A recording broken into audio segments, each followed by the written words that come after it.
భారత్ను నేరుగా ఎదుర్కొనే సత్తా లేక దొంగదెబ్బ తీసేందుకు పాకిస్తాన్ అక్రమ మార్గాల్ని అన్వేషిస్తోంది. నియంత్రణ రేఖ వెంబడి పాక్ వైపు నివసించే ప్రజల్ని అందుకు పావులుగా వాడుకుంటోంది. తాజాగా ఓ పాకిస్తాన్ జాతీయుడి సాయంతో 4 ఉగ్రవాదుల్ని భారత్లోకి పంపేందుకు యత్నించి ఘోరంగా విఫలమైంది. భారత దళాలు వేగంగా స్పందించడంతో 4 ఉగ్రవాదులు పరారు కాగా పాక్ జాతీయుడు భారత సైన్యానికి చిక్కాడు.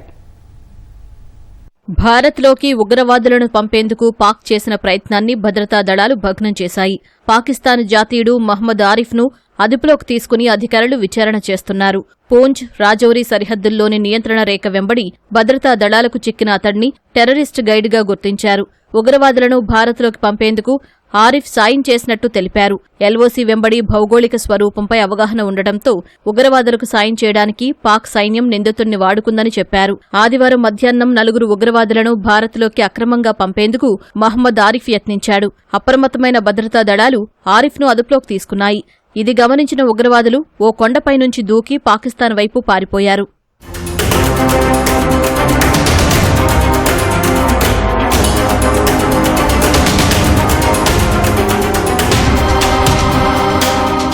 నియంత్రణ రేఖ వెంబడి డ్రోన్ల ద్వారా పరిస్థితిని గమనించిన అధికారులు పలుచోట్ల రక్తం మరకలు కనిపించడంతో ఉగ్రవాదులు గాయపడినట్టు భావిస్తున్నారు. పాకిస్తాన్ సైనిక పోస్టుల సమీపంలోనే ఉండటంతో ఉగ్రవాదులపై సైనికులు కాల్పులు జరపలేదని అధికారులు తెలిపారు.